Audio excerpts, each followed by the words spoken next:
Di sekolah SMA negeri kita terlihat aktivitas seperti biasa. Guru sedang memberikan pelajaran dan si murid sedang menerima pelajaran dari para gurunya. Di depan pintu kelas Lanang, seorang perwira polisi masuk seketika ditemani kepala sekolah. Padahal lagi ada pelajaran sejarah. "Selamat pagi, Bapak. Maaf mengganggu. Kami mencari Lanang Abirawa," ujar perwira polisi itu kepada guru yang berada di kelas. Pak guru memanggil Lanang yang agak terkejut melihat polisi sedang mencarinya. Ia tidak tahu apa yang pernah dilakukan. "Saya, Pak," ujar Lanang. "Saya mohon Anda ikut kami ke kantor," kata polisi tersebut. Ada apa ya kalau boleh saya tahu?" tanya Pak guru sejarah. "Hanya kami minta keterangan saja." "Masalah apa ya, Pak?" tanya Lanang penasaran. "Lebih baik di kantor saja. Mari." Setelah minta izin pada Pak guru dan kepala sekolah, Lanang mengikuti polisi itu ke kantor. Banyak teman dan guru yang heran terhadap Lanang, sebab Lanang sangat dikenal sebagai remaja yang saleh dan tidak pernah melakukan perbuatan yang bertentangan dengan agama. Bahkan cenderung mengutamakan kegiatan ibadah daripada waktu-waktu yang tidak berguna. Begitu juga Bejo dan Awe yang selalu setia bersama Lanang, juga sangat terkejut. "Yo, Lanang kenapa ditangkap polisi?" tanya Awe penasaran. "Mana gue tahu. Nanti aja kita cari informasi lagi. Sekarang belajar dulu," sahut Bejo sambil membenahi duduknya. Lanang dan dua orang polisi berjalan di koridor sekolah. Para siswa di kelas sempat melihat Lanang berjalan. Bahkan ada pula yang melongok dari jendela kelasnya. Lanang menemui guru piket untuk minta izin pergi ke kantor polisi. Setelah itu Lanang pergi naik mobil jeep kepolisian. Dalam hatinya ia selalu berzikir menyebut nama Tuhannya dengan tenang dan penuh keikhlasan. Lanang berusaha sekuat hatinya agar tidak muncul rasa takut dan khawatir sekalipun ia harus menerima kenyataan yang paling pahit. "Ya Allah, cobaan apa lagi yang hendak Kau berikan padaku?" lirihnya dalam hati. Matanya terus mengawasi gerak-gerik polisi yang membawanya. Ia tidak ingin bertanya apapun pada polisi itu.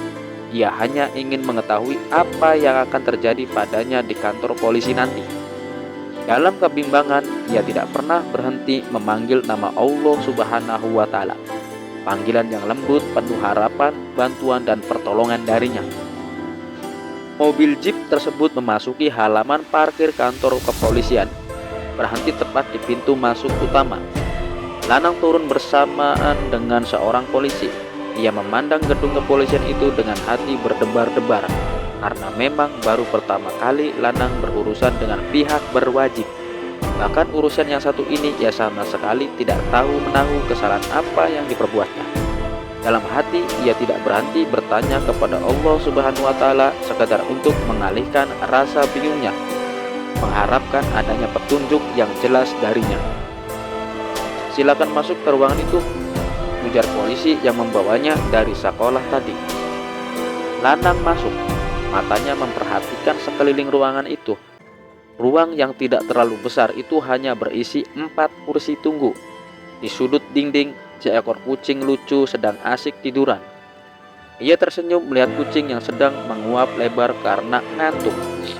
Lanang duduk di salah satu kursi tersebut. Di hadapannya ada meja dan mesin ketik. Seorang berseragam polisi berpangkat sersan 2 masuk dan duduk di kursi depan. Di dadanya tertulis nama Salim. "Silakan duduk di sini, Dek," ujar Salim sambil menata kertas ke mesin ketik. Lanang pindah tempat duduk ke kursi yang berada tepat di depannya. Terkadang ia menatap wajah Salim, terkadang menoleh ke arah lain. Dadanya terus bergemuruh dengan zikir kepada Allah. Entah sudah berapa surat pendek dan sholawat yang terus ia baca di dalam hati. "Siapa namanya, Dek?" tanya Salim. "Lanang, Pak." "Nama panjangnya?" "Lanang Abirawa." "Lahir di mana?" "Ponorogo, 27 April 1989. "Wah, Banyak reoknya dong, canda Sersan Salim. Sebenarnya nggak juga pak, kalau nggak ada yang manggung. Oh, jadi reok bisa juga buat hiburan pengantin ya? Begitulah pak, sama dengan ondel-ondel, sahut Lanang. Sersan Salim menatap Lanang dalam-dalam. Ia seakan tahu pemuda yang berada di depannya itu adalah pemuda yang soleh, yang rajin beribadah dan berzikir. Karena selama berada di ruangan itu, ia selalu mengamati setiap gerak-gerik Lanang. Wajahnya tenang dan tidak terlihat sedikit pun kesombongan. Sersan Salim sudah mendapat kesan terbaik tentang Lanang, makanya ia agak heran juga harus membuat laporan tentang Lanang. Kok kamu tahu kalau saya orang Betawi? Apa saya mirip ondel-ondel? Canda Sersan Salim. Oh, jadi bapak orang Betawi? Lanang balik bertanya. Alhamdulillah, saya asli putra Betawi. Rumah saya di Pekayon, dekat Pejaten. Ya, saya sering mengaji di musola Al-Ikhlas miliknya Bang Soleh sama pemuda-pemuda di sekitar saya seperti Yopi, Hashim. Wah, banyak deh. Lanang hanya tersenyum mendengar jawabannya itu. Emang Lanang pernah dipukulin? Tanya Sersan Salim sambil menatap kedua mata Lanang. Mendengar pertanyaan itu, Lanang mulai paham. Tapi kenapa justru dirinya yang dibawa ke kantor polisi? Belum terjawab pertanyaan itu, ternyata Salsa sudah berdiri di pintu tanpa seragam sekolah, padahal belum waktunya pulang sekolah. Oh, silakan masuk Mbak Salsa, ujar Sersan Salim. Seketika itu pula Lalang menoleh ke arah pintu. Salsa berdiri tersenyum manis pada Lanang. Perlahan ia melangkah mendekati Lanang yang masih terlihat bingung. Hai, tegur Salsa ketika sudah dekat Lanang. Lanang hanya tersenyum penuh dengan tanda tanya. Salsa menoleh ke Sersan Salim. Kamu nggak sekolah ya? Tanya Lanang. Salsa hanya menggeleng, lalu ia menatap Sersan Salim. Pak, boleh saya bicara berdua dengan Lanang? Pinta Salsa. Boleh, tapi jangan macam-macam di ruang ini ya. Ledek Sersan Salim sambil bangkit dari duduknya dan bergegas keluar ruangan. Salsa menarik bangku dan menaruhnya tepat di samping Lanang. Kok lu kelihatan bingung sih? Tanya Salsa. Iya, karena saya harus berada di sini, di kantor polisi, yang seharusnya saya lagi asik belajar. Kamu gak sekolah? Ujar Lanang. Gua sengaja hari ini gak sekolah karena ingin ngurus masalah kita dulu. Kebetulan pamanku polisi. Masalah apa Salsa? Kan semuanya sudah saya lupakan. Masalah Dewo dan Richard. Sekarang ini dia sudah mendekam di penjara. Semalam mereka ditangkap. Loh, gara-gara apa? Tanya Lanang heran. Gua yang ngelaporin mereka karena sudah mukulin lu, ujar Salsa tegas. Apa? Saya nggak pernah punya niat secuil pun untuk lapor ke polisi. Salsa, apa yang sudah kalian lakukan pada diri saya sebenarnya sudah saya lupakan. Nang, ini bukti tanggung jawab gua. Sejujurnya, gua malu sama lu. Ternyata lu enggak dendam sama gua, malah lu bantu doa untuk kesembuhan mama gua. Sementara Dewo dan Richard enggak mau tahu kondisi gua. Mereka penjahat, Nang. Terserah apa kata kamu. Yang penting saya tidak mau menyakiti orang, sekalipun orang itu sudah menyakiti saya. Salsa menatap Lanang dengan emosi karena heran terhadap sikap Lanang yang seolah-olah pengecut. Nang, gua enggak sangka ternyata lu lelaki pengecut, ujar Salsa. Salsa, terserah apapun kata kamu, pengecut, penakut, atau apalah. Dalam hati saya nggak ada dendam sama mereka. Saya sadari perbuatan mereka adalah teguran dari Allah Subhanahu wa Ta'ala. Jadi buat apa saya harus dendam? Itu namanya saya nggak percaya sama kasih sayang Allah, kata Lanang lembut. Salsa terdiam sejenak mendengar penjelasan Lanang. Prinsip saya, apapun yang sudah terjadi biarlah berlalu begitu saja. Karena setiap gerak kehidupan saya semata-mata untuk meraih ridho dan cinta Allah. Hanya itu, ujian dan cobaan akan terus datang selama kita masih hidup. Jadi, saya nggak mau terlalu larut dengan permasalahan hidup ini. Sekalipun mereka mau membunuh kamu, tanya Salsa. Ya, kalau saya mati dibunuh mereka, itulah takdir mati saya. Tapi kalau belum, ya pasti akan ada jalan keluarnya. Hidup dan mati saya Allah saja yang mengatur. Salsa terdiam di kursinya mendengar ucapan Lanang yang begitu yakin kepada Tuhannya. Padahal banyak pemuda yang tidak mau tahu dengan penciptanya. Lanang memang berbeda dengan kebanyakan anak muda zaman sekarang. Kamu tahu nggak, ketika kamu bersama Dewo dan Richard meninggalkan saya di lapangan tanah yang gelap, kedua mata saya sangat sakit. Hidung dan bibir saya terus berdarah. Saya hanya berdoa agar kalian diberi hidayah dan jalan hidup yang baik, minimal sadar apa yang telah kalian lakukan itu adalah salah. Terus gimana orang tua lo? Selidik Salsa sekedar mengalihkan. Saya bilang jatuh dari bis kota. Begitu juga ketika Bejo dan Awi bertanya. Malah mereka tertawa meledek saya. Lumayan, hati saya jadi terhibur. Kenapa lu gak bilang sejujurnya kalau habis dipukulin sama gua, Dewo dan Richard? Kan memang itu kenyataannya. Buat apa? Kalau saya bicara seperti itu pasti akan timbul masalah lagi. Bisa jadi orang tua saya marah lalu berusaha menuntut kalian. Atau mungkin saja Bejo dan Awe malah menulis berita gede-gede di majalah sekolah tentang perbuatan kalian. Apa kalian nggak malu? Salsa tertunduk malu. Ia benar-benar tidak berkutik. Bahkan ia merasa seperti dipukul dengan palu godam yang sangat besar. Ternyata Lanang yang selama ini sangat dibencinya sangat memperdulikan keadaan dan harga dirinya. Saya yakin kalian punya harga diri dan gengsi, tambah Lanang. Nang, demi Tuhan, gua ngaku salah. Kalau gua bikin laporan seperti ini, sebenarnya ingin balas kebaikan lu dan pengakuan salah gua. Malah gua juga siap dipenjara kalau lu mau nuntut gua, ujar Salsa. Kan tadi sudah saya bilang, lupakanlah semua itu. Demi Tuhan, saya nggak dendam sama kalian. Toh setelah kalian pukulin, saya masih hidup dan sehat, sahut Lanang sambil menyentuh sejenak tangan Salsa sekedar untuk membuktikan bahwa dirinya benar-benar tulus ikhlas telah diperlakukan bagaikan sansak tinju.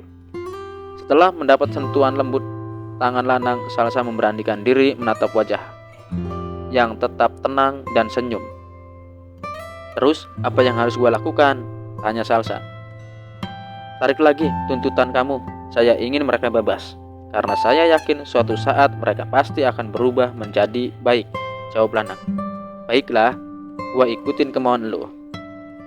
Salsa baru mau memanggil Sersan Salim, Bejo dan Awe sudah berdiri di pintu. Mereka pulang sekolah namun lebih awal karena mendapat izin dari sekolah untuk menemani Lanang. Ternyata mereka menguping pembicaraan Lanang dan Salsa. Wajah Bejo terlihat kesal dan ingin marah. Nggak gua sangka lu Salsa, ternyata lu itu cewek yang baik hati dan pengertian, teriak Lanang memotong ucapan Bejo. Bejo langsung diam seketika mendengar ucapan Lanang yang keras lantang menutupi suaranya. Awe hanya memandang wajah Salsa yang menahan rasa tidak enak hati. Lalu ia meneruskan langkahnya untuk memanggil Sersan Salim. Kok kalian udah pulang duluan? Tanya Lanang. Kita ngerayu guru supaya bisa nemanin kamu. Setelah dapat izin, langsung kita cabut kemari, jawab Bejo sambil menyerahkan tas milik Lanang yang dibawanya. Buset, kenapa lu nggak bilang sih kalau dipukulin? Buat apa? Emangnya kalau saya bilang sama kalian, masalah saya bisa selesai? Kan belum tentu juga. Atau malah jadi tambah runyam, jawab Lanang.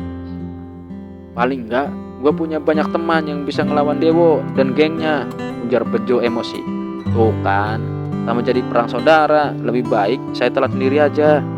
Salsa muncul bersama seseorang laki-laki berbadan tegap dengan pakaian preman, dan di belakang mereka Sersan Salim.